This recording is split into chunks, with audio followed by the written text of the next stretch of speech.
Logic गेटों के संयोग। देखिए, 3 मूल लॉजिक गेट हैं, उनके बारे में आप पढ़ चुके हैं। 3 मूल लॉजिक गेट,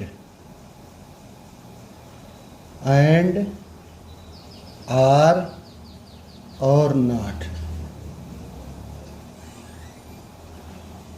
इनके संयोग से, इनका संयोग कर दे तो इनके संयोग से अन्य गेट प्राप्त किए जाते हैं।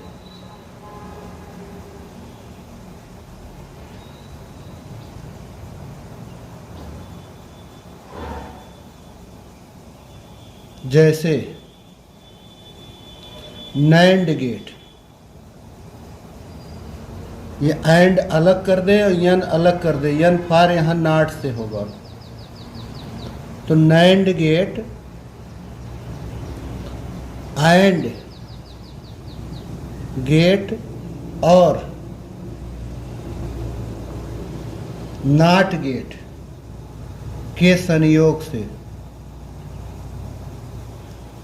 नॉट गेट के संयोग से, तथा नार गेट जो होता है, इसमें भी ये आर अलग है, यन फार नॉट हो गए। नार गेट आर गेट तथा नॉट गेट के संयोग से बनता है। नॉट गेट के संयोग से बनता है। इनमें से कोई भी एक गेट हो, मूल वाले जितने हैं, इनमें से कोई गेट, जैसे एंड, आर और नॉट, इनको बारंबार प्रयोग करके 2 एंड गेट ले ले, 3 एंड गेट ले ले, 4 एंड गेट ले ले, इनको एक में जोड़ करके आप कोई नया गेट नहीं प्राप्त कर सकते। आर गेट भी ऐसे है कि कई आर एक में आप यूज कर लीजिए, संयोग कर लीजिए, कोई नया गेट नहीं मिलेगा। तो इनमें से कोई भी गेट बारंबार प्रयोग करके, बारंबार प्रयुक्त करके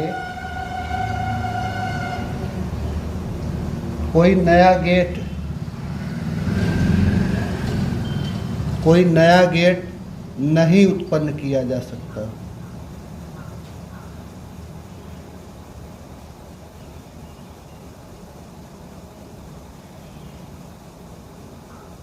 परंतु नैंड गेट हो अथवा नार गेट हो, को बारंबार प्रयोग करके,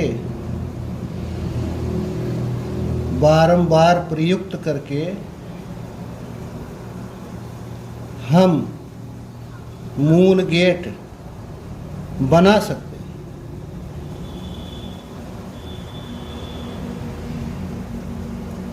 नैंड गेट, एक NAND gate, 2 NAND gate, 3 NAND, कई नैंड गेटों के संयोग से हम इनमें से एंड बना सकते हैं, आर बना सकते हैं, नॉट बना सकते हैं।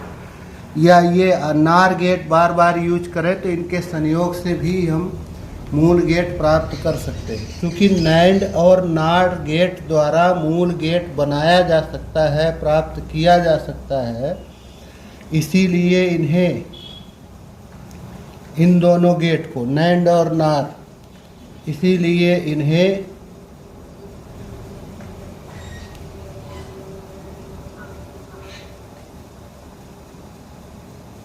सार्वत्रिक गेट, यूनिवर्सल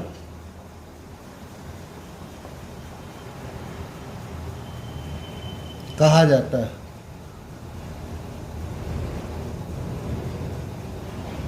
इन्हें सार्वत्रिक गेट, कभी कभी सार्वत्रिक गेट के बारे में पूछा जाता है, तो हम ये लोग यही लिखेंगे कि नैंड गेट अथवा नार गेट को बारंबार प्रयुक्त करके हम मूल गेट को बना सकते हैं, इसीलिए इन नैंड और नार गेट को सार्वत्रिक गेट कहते हैं, यूनिवर्सल गेट कहते हैं। अब आइए देखिए, इसमें से पहला वाला है नैंड गेट, नैंड गेट। अब इसकी यही डिफिनीशन हो गई कि NAND gate, NAND gate and और नॉट गेट के संयोग से बनता है।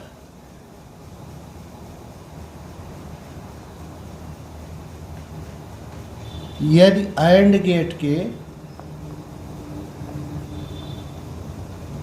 यदि एंड गेट के निर्गत वाई डैश को नॉट गेट का निवेशी टर्मिनल एंड गेट के निर्गत वाई डैश को नॉट गेट के निवेशी टर्मिनल से संबंधित कर दे, संबंधित कर दे, तो प्राप्त गेट को नैंड गेट कहा जाता है।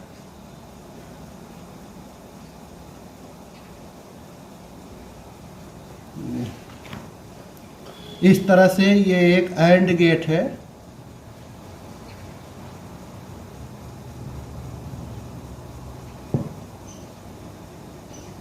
ये निवेशी है ए और बी, और इसका निर्गत फाइनली जो निर्गत होगा उसे वाई कहेंगे। पहली बार जो निर्गत हो रहा है इस वाले गेट से, इसे वाई डैश कहेंगे। ये तो इस एंड गेट का जो आउटपुट है, निर्गत है वाई डैश, इसे अगले वाले नॉट गेट का इनपुट बना दिया जाए, इनपुट।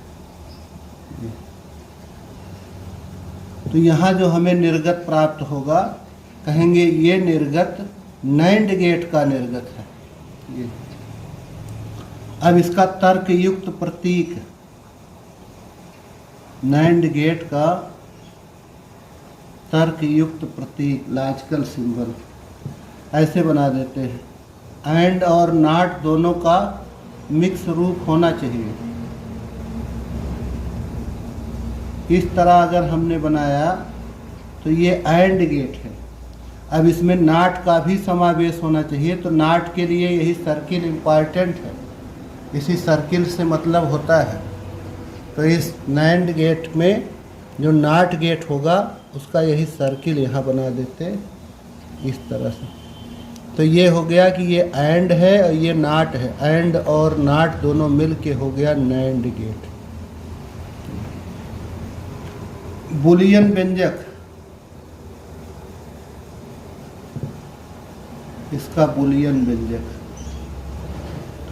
ये बुलियन व्यंजक लिखा जाएगा ए एंड बी और ऊपर लगा देंगे बार। इसे A and B negated, A and B का नॉट कर दिया, बार लगा दिया। ए एंड बी का उत्क्रमण ले लिया, ऋणक्रमण ले लिया। तो A and B negated equals Y पढ़ा जाता है। ये इसका बुलियन व्यंजक हो गया। कार्य प्रणाली परिपथ, कितने संभव संयोग हो सकते हैं, इसकी पूरी कार्य प्रणाली को समझने के लिए कौन से परिपथ का यूज करेंगे हम लोग। तो इसके लिए देखिए, एक बैटरी रहता है, दो स्विच रहते हैं, इन स्विच के साथ एक प्रतिरोध R भी होता है,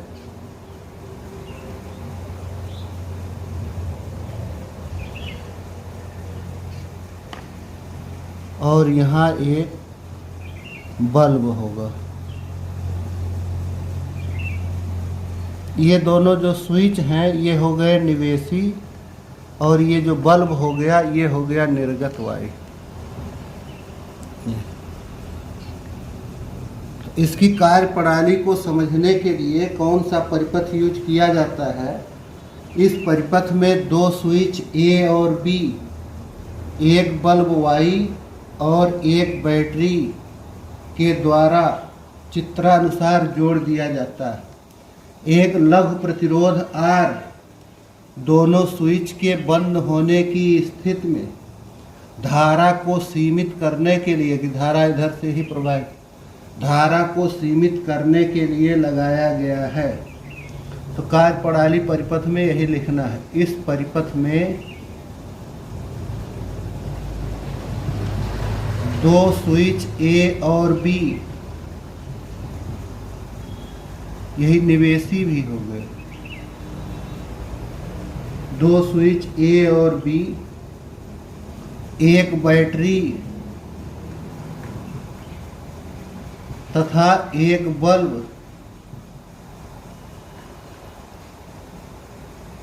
के, एक बल्ब वाई के द्वारा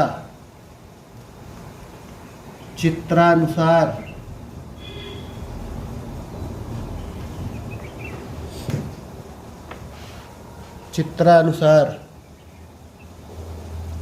जुड़ा है। एक लघु प्रतिरोध आर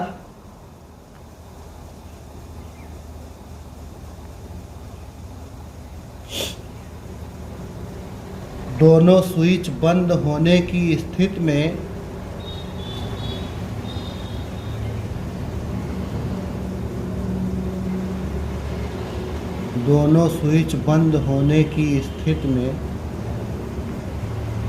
धारा को सीमित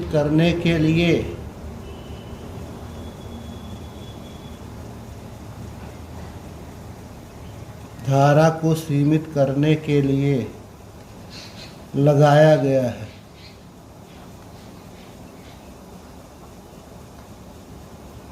अब देखिए, इसमें चार स्थितियां होंगी। पहली स्थिति है कि अगर ये दोनों ही स्विच खुले हुए, इनको सीख लीजिए, अगर ये दोनों स्विच खुला होगा तो इस बैटरी की ये जो धारा जाएगी वो यहाँ से आगे नहीं बढ़ पाएगी, इसलिए यहाँ बल्ब से होकर जाएगी, बल्ब जलेगा।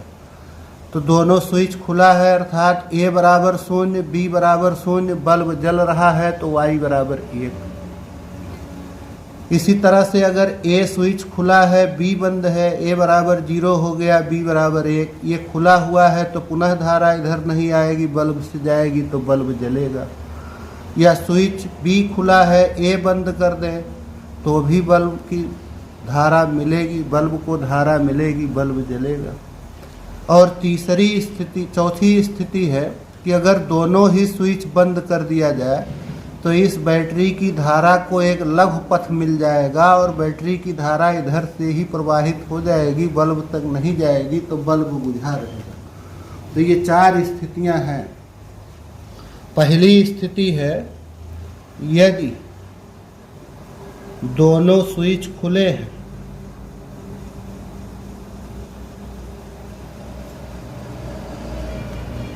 ए बराबर 0, बी बराबर 0, तो बल्ब वाई जलता है, वाई बराबर 0। दूसरा है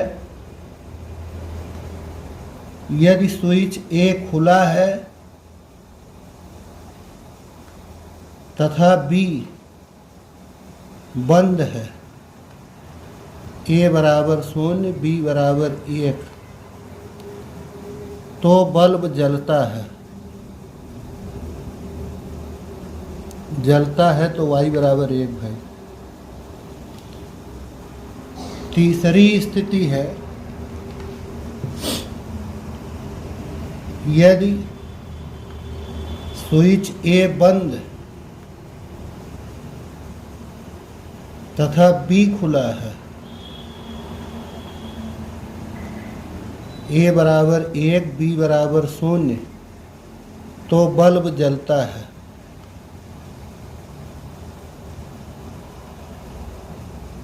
और सबसे लास्ट स्थिति है यदि दोनों स्विच बंद हैं, यदि दोनों स्विच बंद हैं, ए बराबर 1 बी बराबर 1, तो बल्ब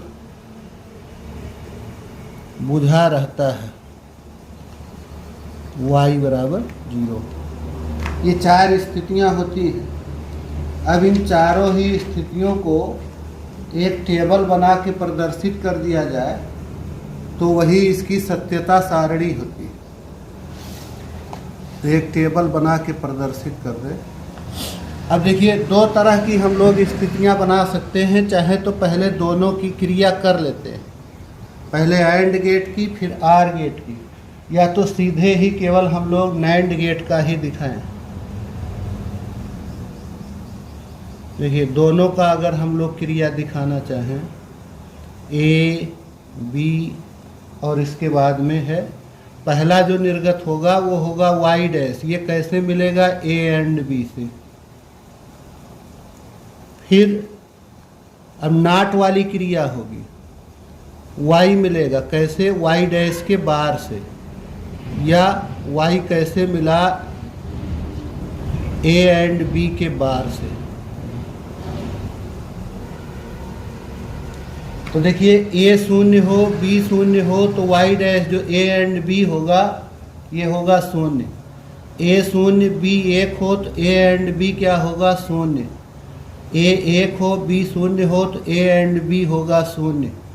ए 1 हो बी 1 हो तो ए एंड बी मिलेगा 1। ये एंड वाली क्रिया में आपने सीखा है। अब जो y मिलेगा वो इसी y डैश का बार है, इसका ऋणक्रमण है, उल्टा है। तो इस शून्य का ऋणक्रमण हो जाएगा 1। इस शून्य का ऋणक्रमण 1, फिर शून्य का ऋणक्रमण 1 और 1 का ऋणक्रमण 0। तो ये हो गया। और फिर इस तरह से सत्यता सारणी दिखा दे, ए बी वाई। वाई कैसे मिलेगा? ए एंड बी का नाट करके, ए एंड बी का ऋणक्रमण करके।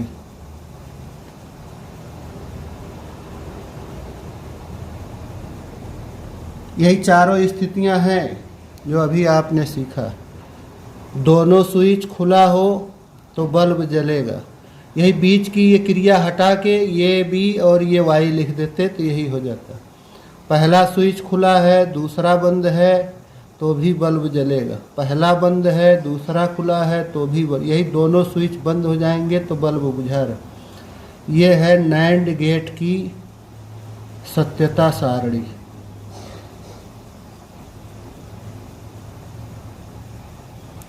और सबसे लास्ट में तरंग रूप। दो स्विच दो निवेशी होने पर हम लोग कैसे लेते हैं? निवेशी और निर्गत। देखिए, पहले लेते हैं ए 1 हो बी 1 हो, फिर होगा ए शून्य हो बी शून्य हो, फिर ए शून्य हो बी 1 हो, फिर ए 1 हो बी शून्य हो। इस तरह से अब फिर यही रिपीट होगा, ए 1 बी 1, ए शून्य बी शून्य। इस तरह से ए शून्य बी 1 ऐसे चलता रहेगा ये। तो देखिए, ए 1 हो बी 1 हो तो जो निर्गत होता है, यहाँ आप देख लीजिए, ए 1 बी 1 जो निर्गत होता है वो हो जाता है 0। पहले एंड की क्रिया लगा देंगे, फिर उसका नाट कर लेंगे। एंड गेट करने, एंड की क्रिया लगाने पर 1 1 का तो 1 आता है, लेकिन उल्टा हो जाएगा तो 0 होगा। 0 के लिए 0 होगा, लेकिन उसका उल्टा करेंगे तो 1 होगा। ये भी 0 मिलेगा, इसका उल्टा करेंगे तो 1 होगा। ये भी 0 होगा तो इसका उल्टा करेंगे 1। ए एंड बी से 1 मिलेगा, उसका ऋणक्रमण करेंगे 0 होगा। ये 0 है तो 1 होगा, ये 0 है तो 1 होगा। ऐसे ही हम लोग बना सकते हैं। तो यहाँ ऐसे स्थितियाँ हम लोग दिखा देते हैं।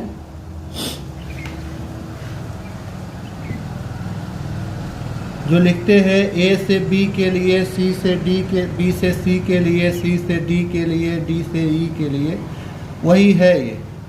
एक वेव का फॉर्म दिखना चाहिए बस।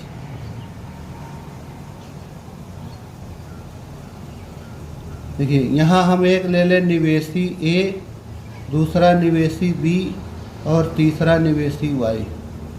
तो पहली वाली जो स्थिति है, ए एक है, बी एक है, वाई शून्य है।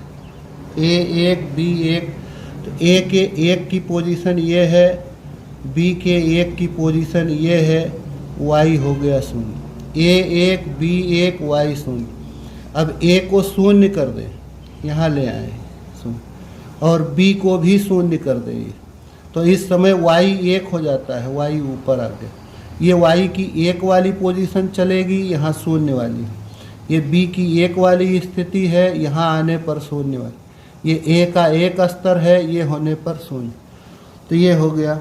तीसरी स्थिति में ए शून्य बी एक, तो ए को शून्य पोजीशन में रखना है और बी को एक वाली अवस्था में रखना है। तो इस समय वाई बराबर हो जाएगा एक, वाई इसी एक वाली अवस्था में। ए एक कर दें, इसको ऊपर कर दें तो एक हो गया, और बी को शून्य कर दें, बी ले आए शून्य की स्थिति। इस समय वाई एक होगा, यही वाई एक वाले पोजीशन में। फिर ए एक, बी एक, तो ए को एक कर दिया, बी को भी एक कर दिया, तो वाई आ गया शून्य स्थिति। ए शून्य कर दें, बी शून्य कर दें, तो वाई हो गया एक की स्थिति। ए शून्य कर दें, बी एक कर दें, तो वाई हो गया एक। यही इसका तरंग रूप हो गया।